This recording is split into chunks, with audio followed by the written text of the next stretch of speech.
Join us for the Criterion Institute podcast as Joy Anderson, a global thought leader in business and social change, leads us through a series of discussions, interviews, frameworks, rants, and reframes that will help you better understand how to use finance as a tool for transformative systems change.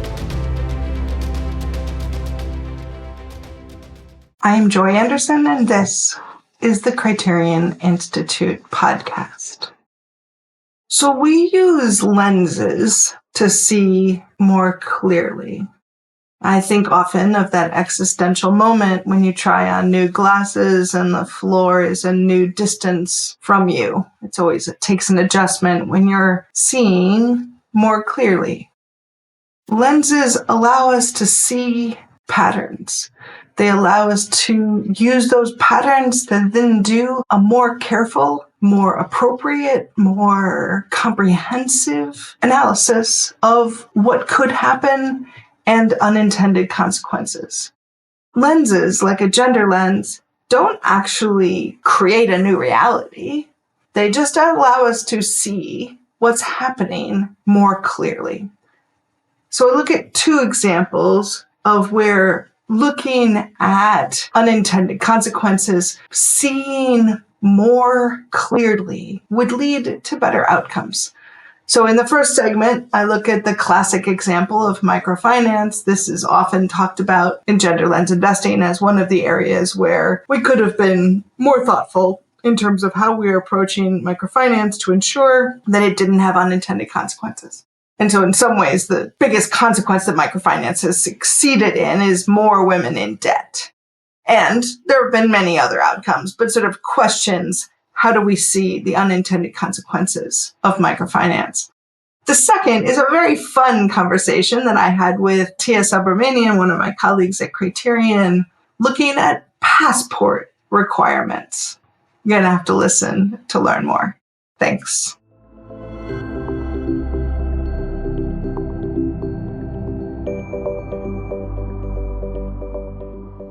Over my professional career, one of the things that has grown most remarkably, most dramatically, is microfinance.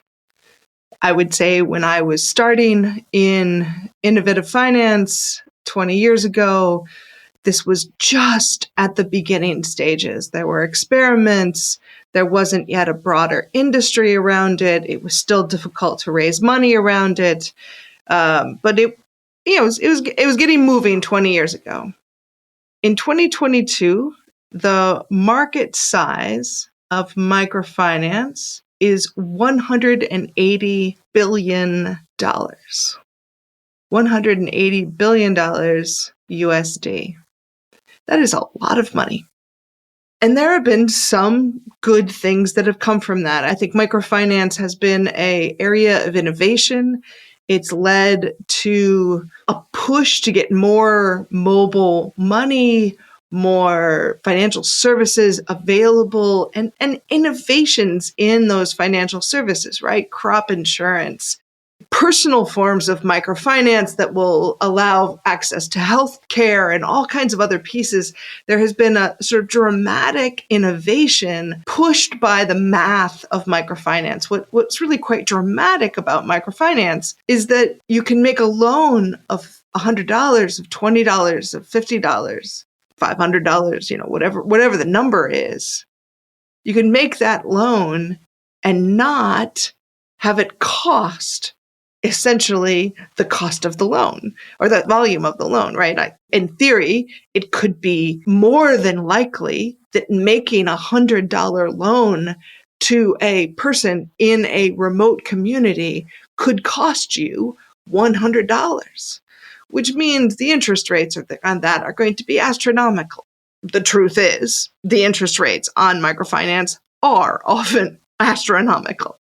But the math has gotten better, right? People have driven down the costs of microfinance operations, found efficiencies within that. And I do think that that is a remarkable innovation. It's a tool that we now have. It's an infrastructure that exists within the financial markets that didn't exist before. Banking for the poor, banking for those most marginalized is possible in a way that it wasn't possible before. Here's my challenge. I don't think we know what the impact of this is yet. There are many stories that tell that a loan to a woman, because let's pause for a second and recognize that in general, microfinance is targeted to women.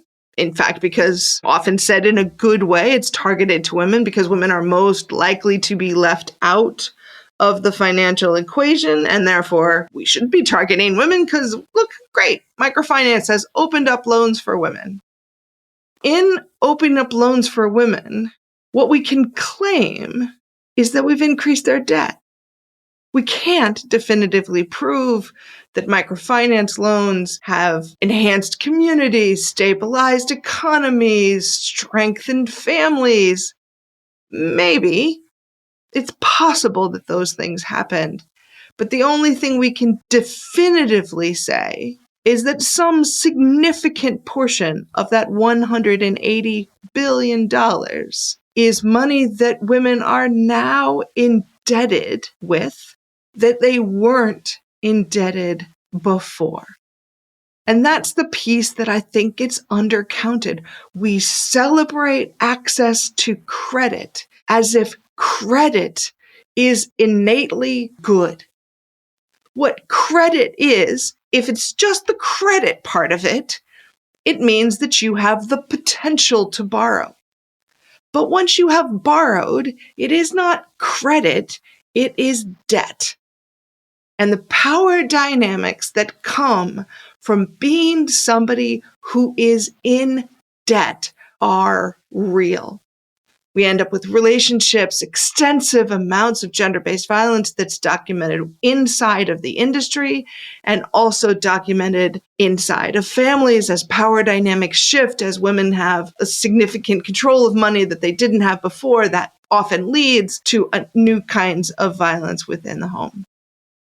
And so those power dynamics that shift as women have capital, but they also then have debt, which leads to one of my least favorite things in the planet, a microfinance divorce. So if women are treated beneficially within the microfinance industry and they can get access to loans, and then lo and behold, my wife has a loan, it's in her name, and I will conveniently then file for a divorce. Lo and behold, the woman still has the debt, but I own the business that the debt was created for. I own the land. I own the livestock, whatever it is. It's been transferred to me because in all likelihood, the business was owned by the husband if the wife ended up being the one who had access to credit. So there's just power dynamics rife throughout microfinance. And so I want to balance I think there have been significant innovations, significant ability to innovate financial services for people who were primarily left out of those capital markets before. That is remarkable. But I want us to remember every time we say access to credit or access to financial services, what we most often mean is access to debt. And so that access translates into debt, and I move into a position where I am somebody who holds debt. So there is now $180 billion largely composed of debt held by women. There's good in that, there's choice in that, and there are power dynamics in that.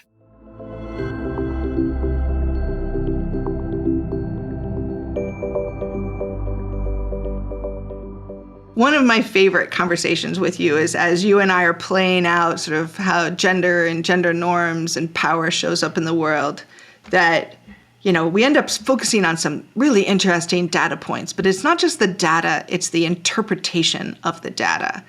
Passports and gender. What's up with that? So this came up for me recently because I was on the U.S. State Department website looking at their rules for passport renewals, and I happened to go on the one on the site that was, how do children under 16 get passports?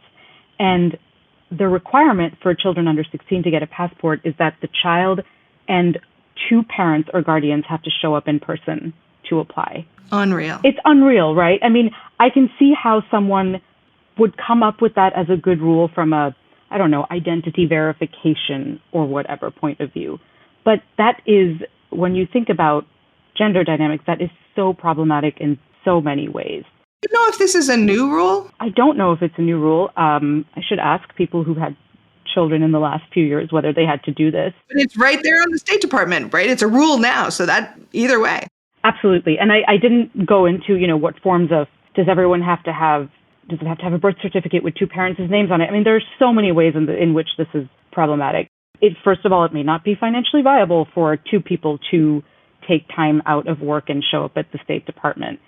In cases where not all children have two parents, in cases where a child does have two parents, but there is conflict between the two parents, it's incredibly dangerous. It can be incredibly dangerous to force them to have to show up together.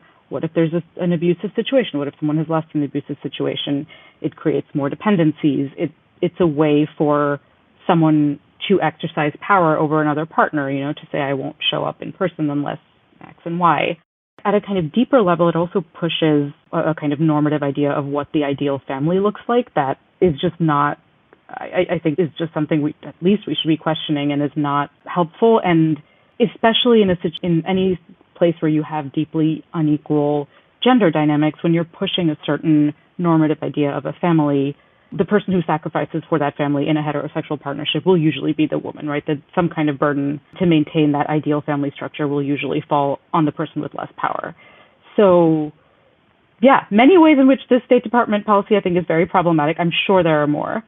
But I think what's really interesting about it is it gets underneath the insidiousness, the sort of how much this is built into the structural inequities of sort of, sure, you might prefer this kind of family structure, but we have cemented this into policies that mean it's not an option to not have that policy, not have that structure, that it becomes impossible to work in different ways without significant penalties.